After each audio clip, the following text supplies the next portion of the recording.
Oh, Bhagavad Gita. Yeah, I think Bhatt had. Yeah, he again had, but I was checking that audio before I came to the meeting.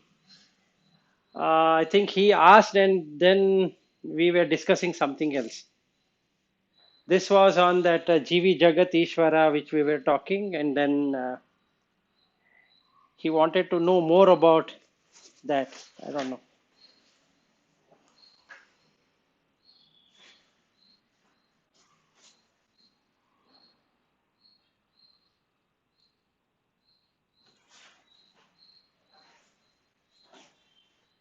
Correct.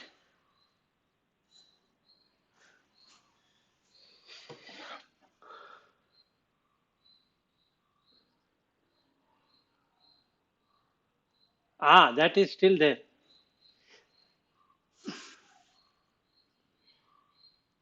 Yes, Vishnu Loka is the state where you'll stay forever, meaning it seems like you are there forever.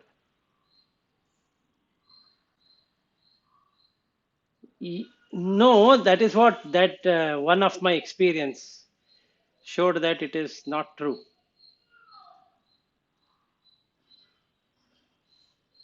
Ah, that is above Brahma Loka, but not the Brahman. I told you that.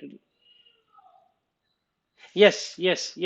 That is true. That is what I couldn't go there. He said that I don't have enough punya to see that. I said okay, whatever I could see.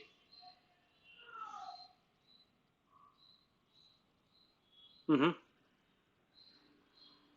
Yes, that is what I read. So, from the experiential knowledge, what I got, I'm not too sure. Maybe I should be able to go and come back all the time, then it makes some sense. Otherwise, yes,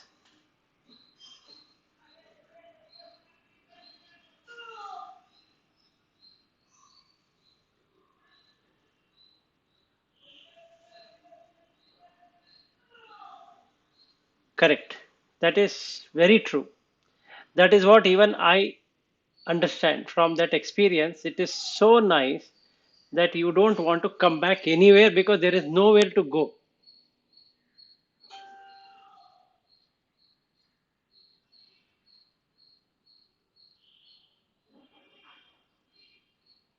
Yes,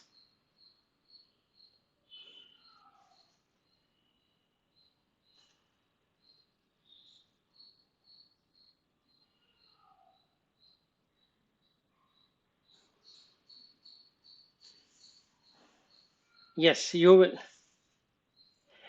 you will be staying there only. Simple. Meaning there is no womb birth, there is no downward birth.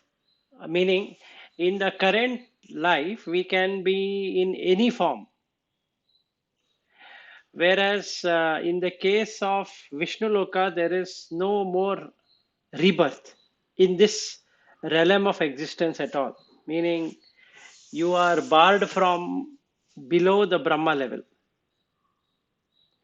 So it is as good as staying in that place forever. That is what, because it was so blissful that I did not feel like going anywhere.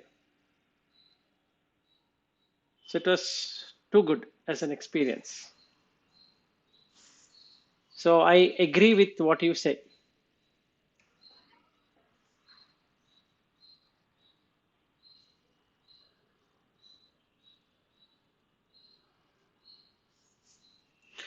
I don't know, Lata. See, that day it was, I literally forgot about everything. So I don't remember. I could remember the beings until certain level, and after that I couldn't make anything out of it.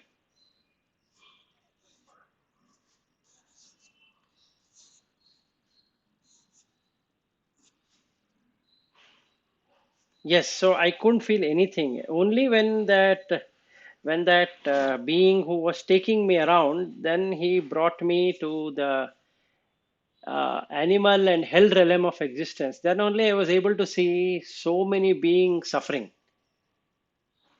Considering that suffering, or the human level is the most greatest, because out of papa we will have some suffering, otherwise it is literally peaceful. See, we get up, we take bath, and then have breakfast, and then after some time start working, then again hungry, then again we eat something, and so whole day goes in not much of a challenge, to be honest.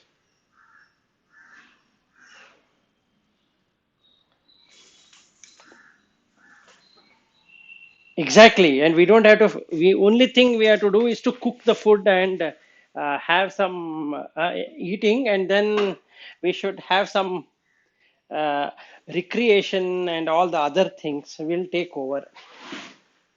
But otherwise, there is total bliss, to be honest, in our life.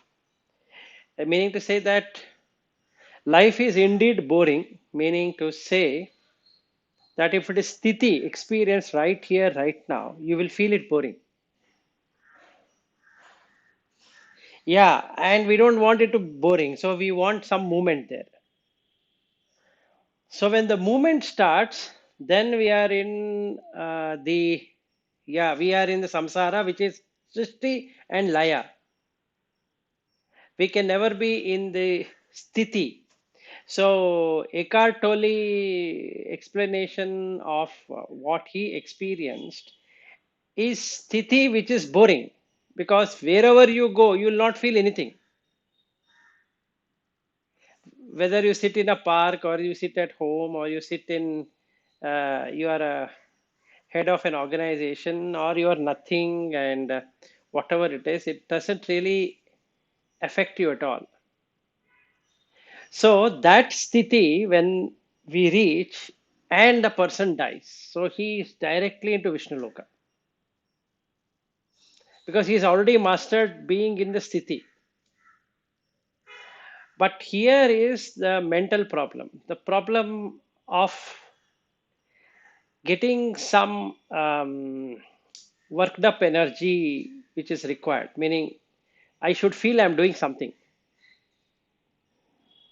So we have to find something to entertain the mind. So we entertain the mind through invention, innovation, music, dance, learning, reading, writing, talking, all of that, right? So we then come into competition, comparison, compulsion, compromise, or all these will start to make it up.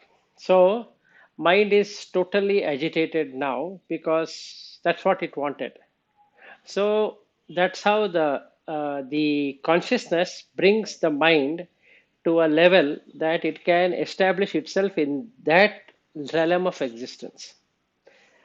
So today, if we were to observe ourselves and say that we are what we are, and we don't expect anything, and just be moral with oneself, not harming oneself, then you are in immediate sthiti. Your heart will start expanding, and you are in sthiti. So that's the whole objective of being in sthiti, and for which we need to cut the five sense objects. Then the sthiti is established. So that's the process. So the loka, see, whenever there is a loka, the meaning of loka is lujjati iti loka, that is, which keeps on moving. So Vishnu is unmovable, whereas the loka is movable. You're going to move somewhere after a long time. So the only advantage of being in Vishnu loka is that you are not going to come down, but obviously you cannot stay there forever. And the staying there forever is a long duration, so it seems like we have achieved sthiti, which is better than the current sthiti what we have. There's no stability at all right now in anything we do, whereas there it is stable. So there is no insecurity issue. You're already secure. There's person has, or the being has already secured an entry, which from below it will not fall from that place. Now it has to go another three more level to exit, which from my experience, I don't know how to go there.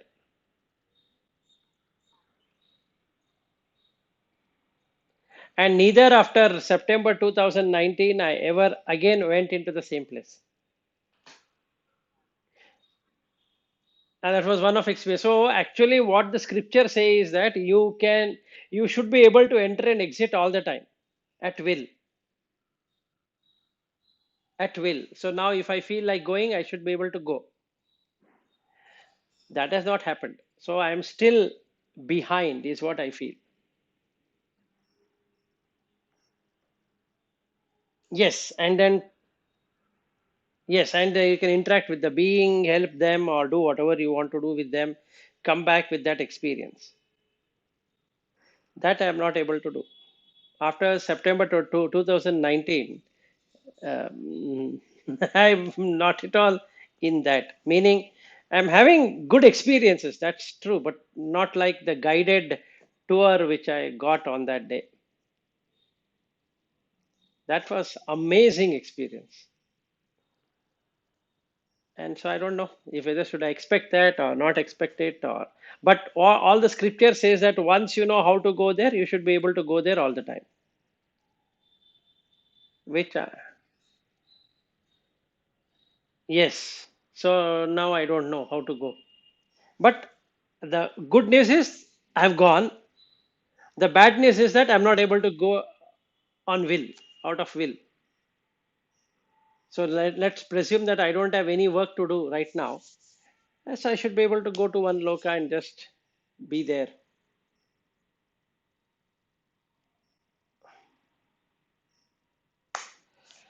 Anyway, so I feel it is not bad, but right now with my experience, but then there is more to tread. At least one good news is that I'm able to cut the sense objects. So the titiksha is getting established. So out of nine sampatti, if we were to take viveka, vairagya, and all that, the titiksha is getting established properly. So I can endure the uh, what is that? The attraction between the sense and the sense object. So one fun part is yesterday I was checking on Blue Dart about the shipment, and it came very near to my home. So just not even I think it's 1.2 kilometers from my home. So I went there, collected the package, and they sent me a thank you message saying that it is so nice of you to come and pick it up in this COVID times. I don't know who had to thank whom. Because I wanted it on the yesterday was a festival, so I was thinking if it comes on the festival day, it is good. And then it arrived in the morning, and then I was talking to my wife and I asked my son if you want to join, we both can go and bring it. And then we went there. He gave it in the hand, and he sent me a thankful message. So he's supposed to bring it to home. So the date of delivery was today. So we got it on the festival day. So nice. So when I picked up the package, I was wondering what is going to happen to my mind. Let's say that excitement of getting, or is it normal, or am I able to feel the softness and hardness and coldness? And so immediately at the thing of going and picking it up, there was slight excitement. Then I started watching what it is going to do with that excitement. So then I started thinking like a touch only. So I recollected my experience of touch. So immediately it went off. There was no interest any longer. So let's say I had gone to the Blue Dart office and he would said that no, it is yet to come, and I would have straight away come home without worrying. So, but then I got it. I was trying to when we unbox it and then that interest and all that. So I was trying to check. So what I learned yesterday was if we observe, I mean, or if we are aware, nothing of that will happen. The moment mind takes over, the mind has an ability to perceive whatever it wants to perceive based upon the what it has read or heard or seen or whatever it is. Like if I go to YouTube and start looking at configuring this, and that is the learning. So that is the learning which gets into the mind using the intellect. Then there is a feeling of achievement or something like that, or not achieving something. This is what we expect out of any material thing. Can be name and fame also as a material, and also these things what we have, they both have the same volumetric or weight, what we put as weight on that. So we will have a good amount of value given on that. So the mind values that, meaning it feels that there is a value in it. And because that there is a knowledge of that product or whatever we are wanting to have, so the perception then takes over through the intellect. So intellect perceives. So yesterday it was very good to see how the mind just feels, whereas intellect perceives. They two are two different things. The perception has got nothing to do with feeling. The what is perceiving cannot feel anything, and what is feeling cannot perceive anything. So I'll also give you an example. Let's say if somebody was madly in love with something, his intellect is dead because that person is blind in love, and that's the reason we call it as uh, love is blind, or he is totally intoxicated in whatever he is thinking and all that. So yesterday I was able to see how mind only feels. It doesn't do anything else than feeling. It has no other thing other than feeling. Whereas intellect cannot feel anything. It only perceives what is being felt. It's such a nice thing. And they both are two different uh, equipment to be called as, and they are connected wirelessly, like what we connect the mouse and the printer and keyboard and all of that. They are connected wirelessly and they act as though they are one, but they are not. So if we are able to address the feeling, perception can change. And if we can address the perception, feeling can change. So the moment I put on the perception that it is just a box which is either soft or hard or cold and hot, the feeling went away. So there was no longer any feeling. So without perception, no feeling can exist. So if I'm able to cut the perception, feeling is also gone. So that's a release from the samsara.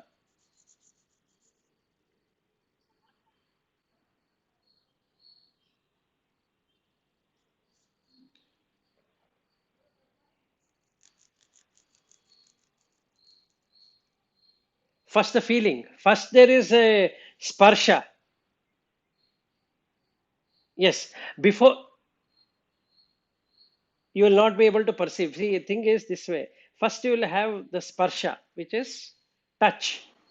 So the senses should touch the sense object. That's the first thing. Then once it touches, comes a feeling. So you get three feeling. One is sukha feeling, that is you feel pleasurable of that object.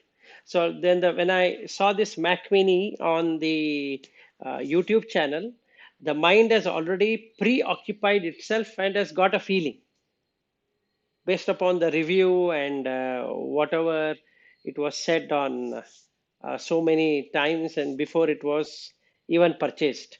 So mind has already procured that object in the because there is sense, that is sight, the eyes and the sight. Also, it has sound. So, the ears and eyes are the two things which are wanting to get attached to the sight and sound. So, when they get connected, for connection, you require ishwara, which is consciousness. So, when consciousness attaches to this, creates an immediate feeling of pleasure. That feeling will come, or painful. That means, let us say, review is bad and we find that it is not a good item and all that. So we feel the time has been wasted in searching something which was of no good value. So that feeling will come, or you'll have a neutral feeling where neither you're getting attracted to it or rejectionist, and you want to wait for some more time before you take a decision. So these are the three feelings which comes. This is what Buddha also explains. So once this feeling comes in, then you start perceiving what the feeling is. So intellect now takes over that feeling and starts to produce the vibrations, which will then give mind ability to think what to do with that. So if it is pleasurable, then the mind goes behind that pleasure. And if it is painful, it wants to go against that painful feeling. And if it is neutral, it wants to find out what next to be done. So there is anxiety in this neutral feeling, which is hidden, because unless it comes out on the surface, nobody knows which side it goes. Whereas in the case of the pleasurable feeling, there is restlessness and agitation to get that thing which it pleasures.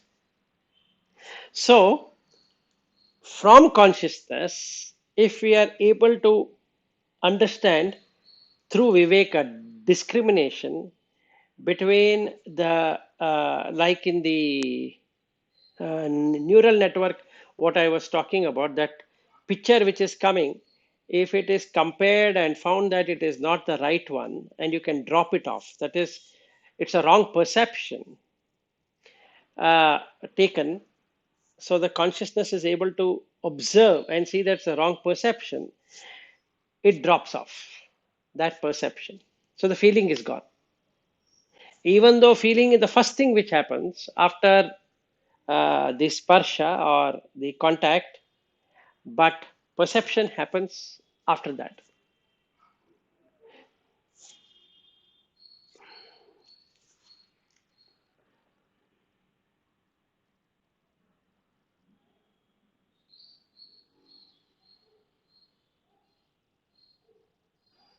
Everywhere.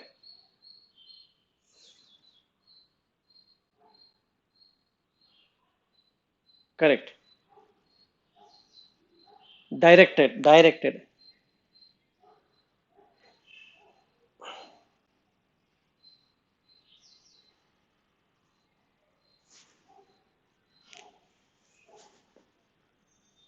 Correct. Correct. Yes. That's a wrong perception we have, because Ishwara cannot be seen. So the manas sees itself and says that I have done that. So I am the owner of it.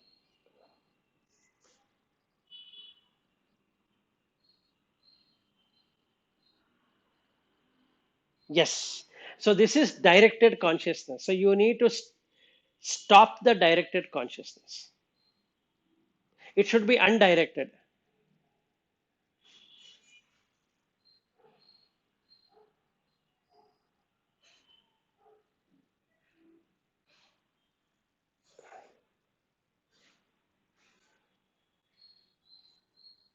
Exactly. So you have three places where you can do it. One, understand the jeevi fully, which is what Viveka Chudamani is all about. Two, understand the jagat. In this case, Upanishad talks about the jagat and Ishwara. To understand Ishwara, you have to have bhakti as a marga, because that is undirect. This is directed consciousness. Now you have to find undirected consciousness, which is there everywhere. So it has to surrender. So, one through jnana, you can surrender. Meaning, when you know Ishwara is the one which is connecting the senses and sense object, and you're able to see the disconnection when you really hear and see and touch and smell and taste, that there is nothing which is happening. The mind is unnecessarily perceiving wrong things. You will start perceiving right thing using the same directed consciousness. So then you are disconnected from the senses and the sense object. So the sense object don't torture you any longer. Okay, then Ishvara is seen. So you have achieved realization. Now you have realized how this works.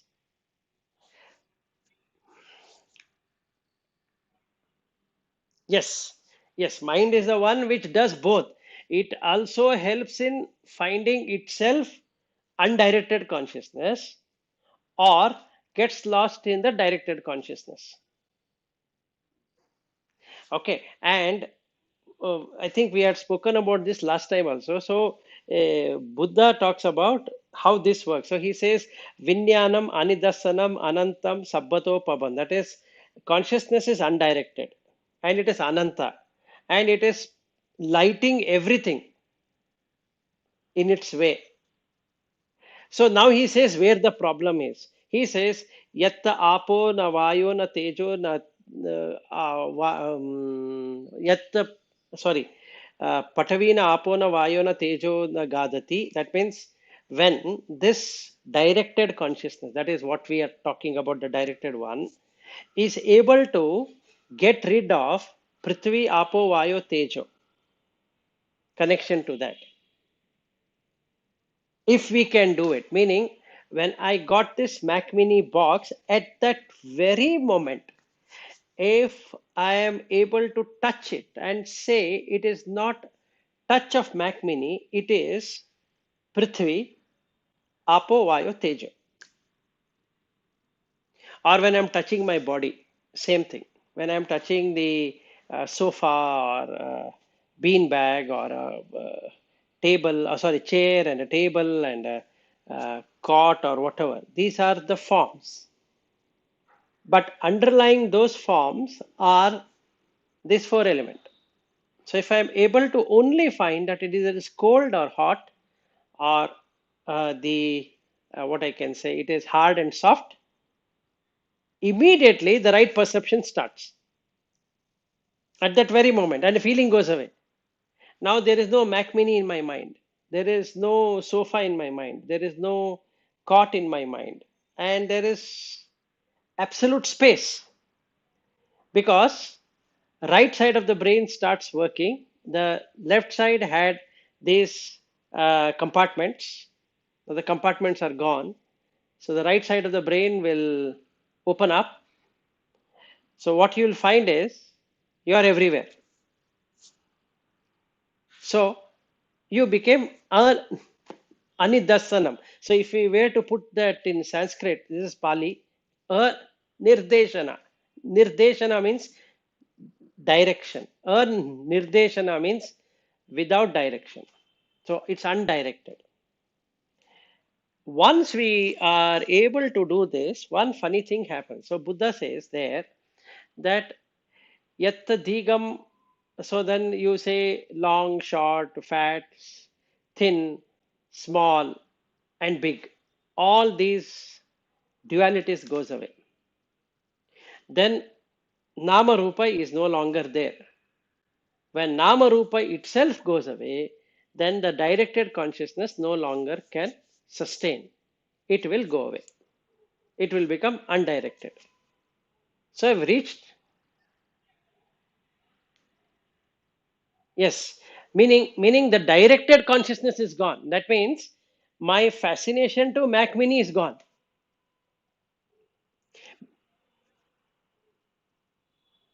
Yes, yes, that goes away. So you are at bliss. because I no longer now see Mac Mini at all.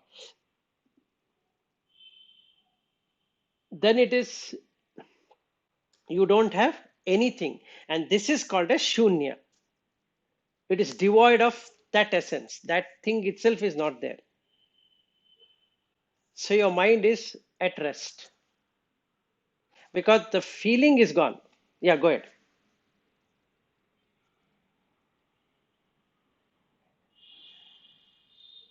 For directing it, you have to direct just as though it's like a lotus leaf and water.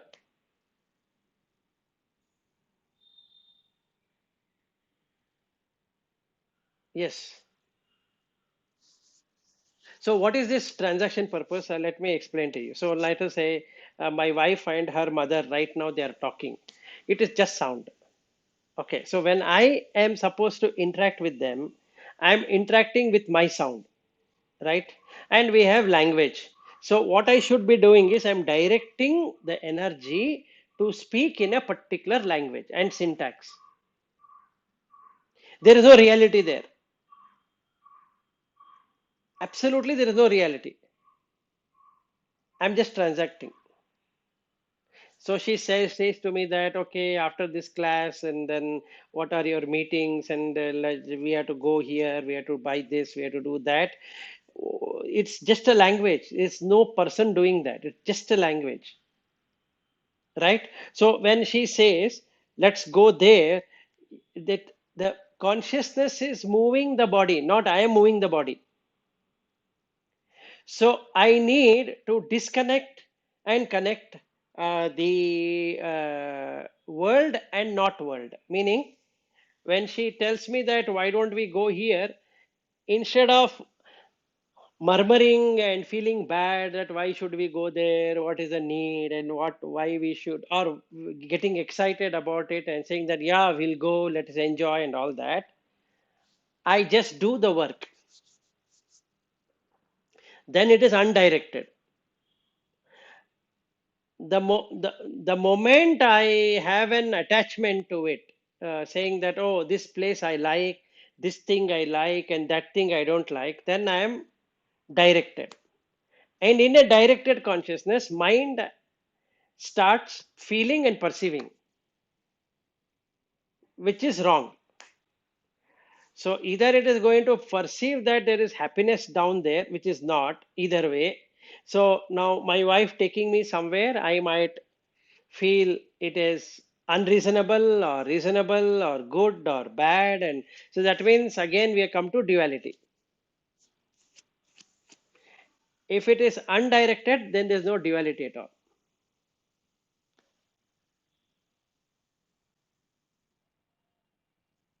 So in this world, like I am talking in this world, so when I, let us say, if I am also supposed to come to office on 15th and just interact, that's all. There's only sound. Everybody speaking is only sound. There is no other thing than that. Everybody writing something is just symbol.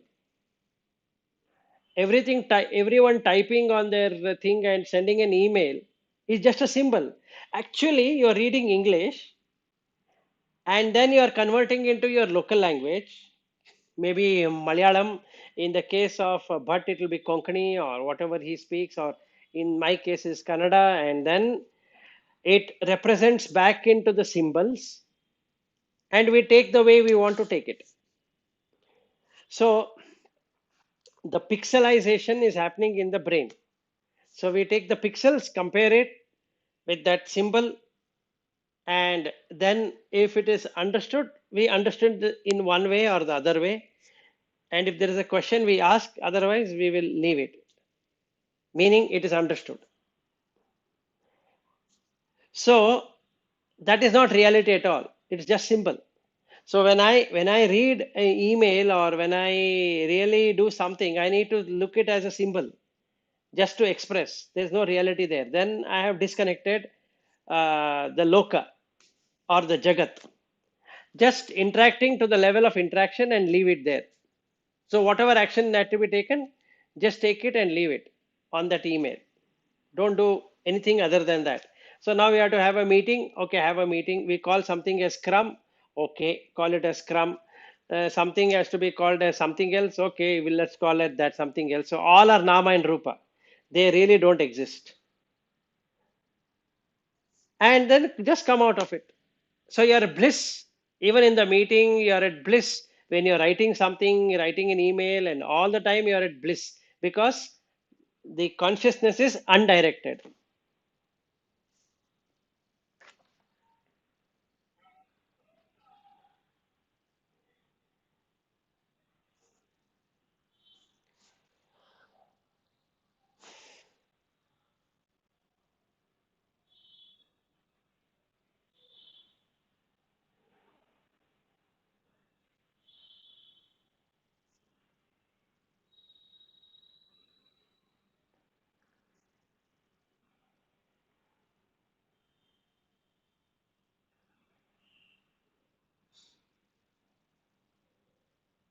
So the easiest way to cut it off is the sense object, and that is the reason all scriptures talk about sense object.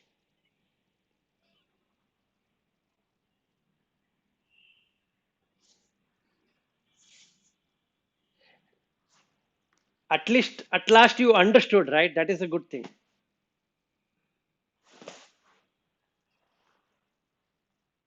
Correct.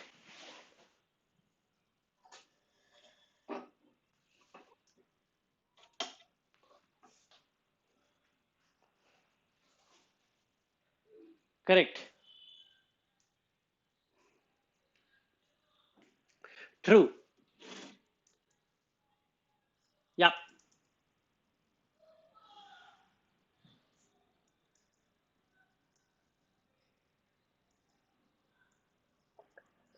Mhm.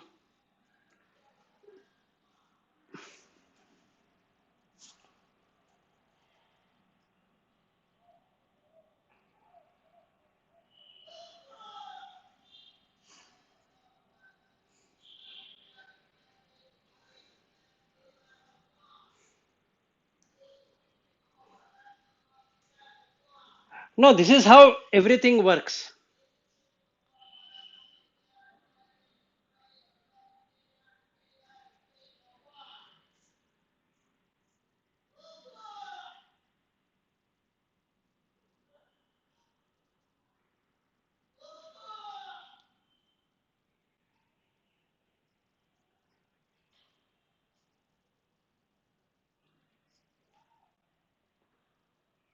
No, it is not tough. Actually, what has happened is that our mind is agitated. So, first and foremost, we have to bring it to an equilibrium, which is like lake which is shaken. So we have to make it that it is not shaken. It is there. It is it is working fine. So we should be able to do something like that.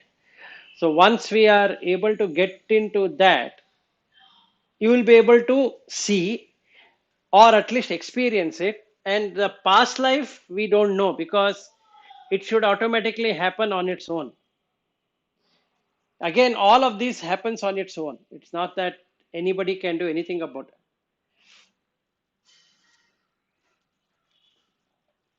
Yeah, yeah, everything works with a principle only. See, consciousness is the one which is doing everything. Okay, so that is the primary principle. That is what we call it as Brahman. That is the primary. Beyond that, there is no principle. For everything else, Brahman is the principle. But to find out what is Brahman, there is no principle. So, yes, it is energy. So now, how do we transform that energy is the question. So the more purified the mind is, when I say purified is cutting the senses, attracting to the sense object. If you are able to do that, then what happens is the mind gets stilled. So when the stilling of mind happens, then we are able to see the surface of the water or the land on which this water bed is.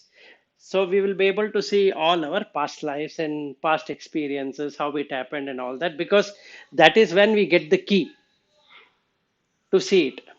So till that happens,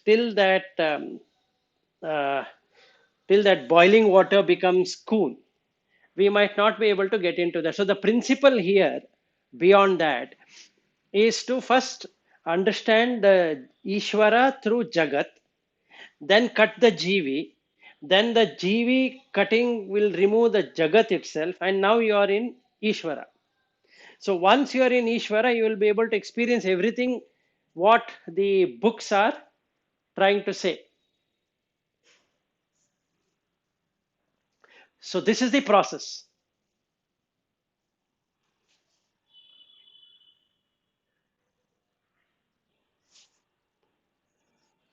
Yes,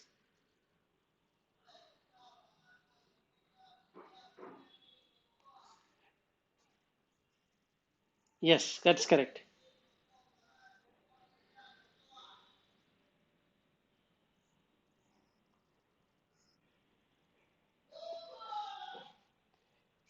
Yes, correct, correct. No, karma is the principle, but not karma alone is the only principle. So there are five niyamas. Karma is one of them. So that also we had gone through it. So when we have the chitta, that is the consciousness which is directed. Okay, so that is the chitta. Then we have the dharma, whatever we had the mind wanted to experience as dharma. So you have the dharma. So you follow a certain dharma, you have certain ideals, and all of that is part of that dharma niyama. And also the mind objects which can come into that mind frame. That is how you are going to perceive and how you are going to think is also part of the dharma. Then we have karma, which is what we are talking about. So body and its structure and what will come, what will not come is dependent on the karma. But for karma to operate, you require the bija, which is the seed. Without the seed, there is no karma that can operate. Okay. Now the seed requires a proper, what I can say, environment, which is called as rutu. So all the five will be operating all the time, and whenever it gets the strength to establish, then only it comes, otherwise not. So now if I want to go to my past life, that karma should come as dharma and the right environment rutu, and the bija should be there, and then only it works. Then it comes in the chitta, otherwise it will not. Yes.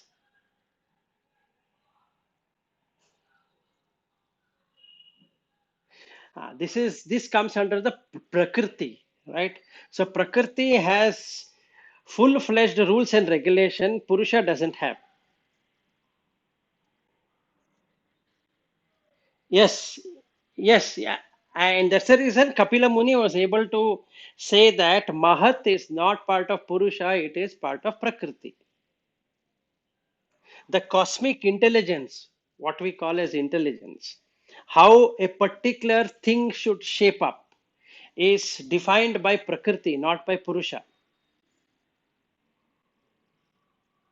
See, the plant as a plant, or let us say mango tree will not give coconuts. That definition, some people feel that it is done by God because that is Purusha. But what is proven fact is 24 tattvas and one Purusha. And Mahat is part of that intelligence, which is part of Prakriti. So Purusha doesn't come into picture here at all.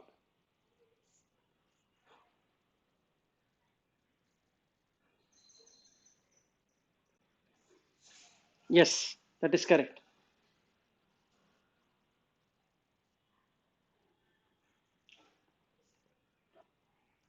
Yes. Yes. Yes, that is correct. So all of this using sound, taste, touch, smell, and sight is part of Prakriti. It's not part of Purusha. Purusha just connects the senses and the sense object.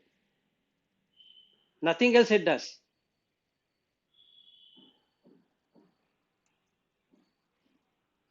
Yes, that is the reason we call it as Jnana Indriya. Yes. Yes. So 24. No, plant doesn't have a mind. Other than plant, everything has a mind. What what is a mind means it can perceive, it can feel independently of what is outside. See, now I consider myself as an Indian, right? So that's a perception because somebody has brought me a feeling that you are an Indian. Okay, now I get a job in America. There's a feeling of America. Okay, the moment I get a feeling of America, then I want to settle down in America. So that is another feeling. So perception here becomes an American. It is just a perception. Actually, there is nothing called as America nor is anything called as India. It is just four elements. Yes, it is created in the mind of people and they start believing it is true. So if somebody were to ask me what is your nationality, I will proudly inform I'm an Indian. I might even put a sticker, I'm proud to be an Indian. Right, and then when I go to America and I settle down in America, I will put the American flag and indicate I am proud to be an American. Let's say they give me instead of H1B visa, they get this citizenship of America. Then I feel very much blessed.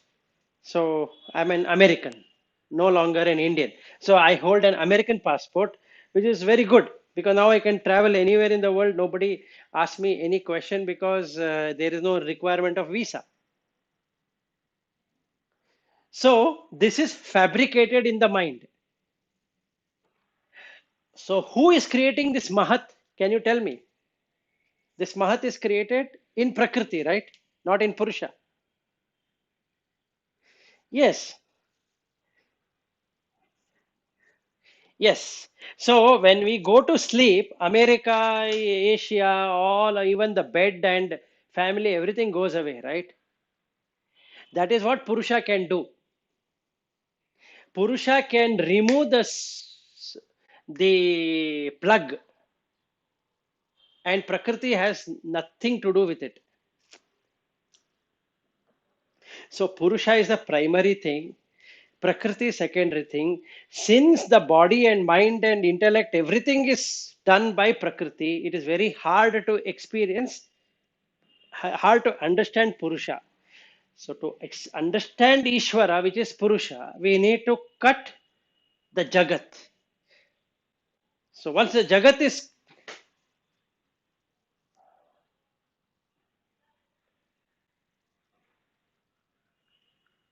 yes,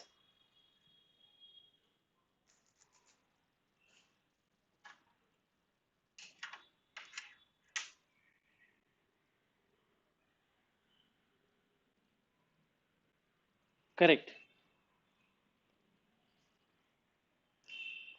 correct, very true. Yes, that's correct. That is very, very correct. So your time,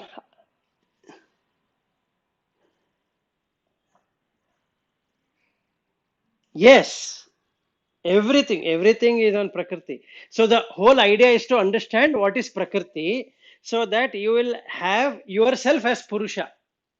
You don't have to experience Purusha. You are already that Purusha.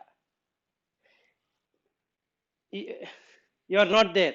But there is an attraction towards Prakriti. So when there is an attraction towards Prakriti, it will have to go through damage.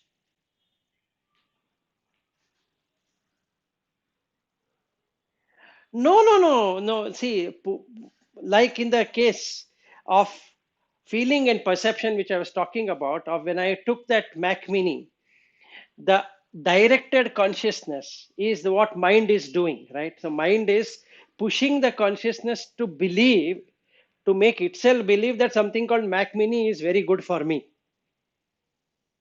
So, who is doing it? It is not Purusha which is doing it. Purusha has got nothing to do with it. It gives the experience to the mind. So whenever mind want to exist in whichever realm, Purusha will make that happen. Okay, now I am in human realm and tomorrow I might be in some other realm of existence because the mind pulled consciousness there. Now, yes, exactly. Right. So let us say I am in Deva realm of existence is because my mind is working like a Deva. It is not I am working like a Deva. It is the mind working like a Deva. So my question now is if I can bring my mind like a Purusha, which is Chidabhasa, if I can bring it to Chit level, then there is no rebirth because it is extinguished. So there is no need for Purusha, sorry, for the Prakriti interaction at all. There is, it's already moksha.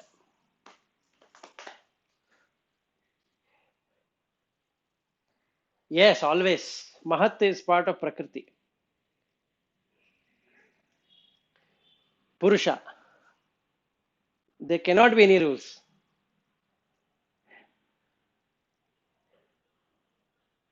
No problem. It's now 9:33 for you. Okay. All right. Catch you tomorrow. Ah, Monday. Okay. All right. Thank you. Thank you. Bye. Bye.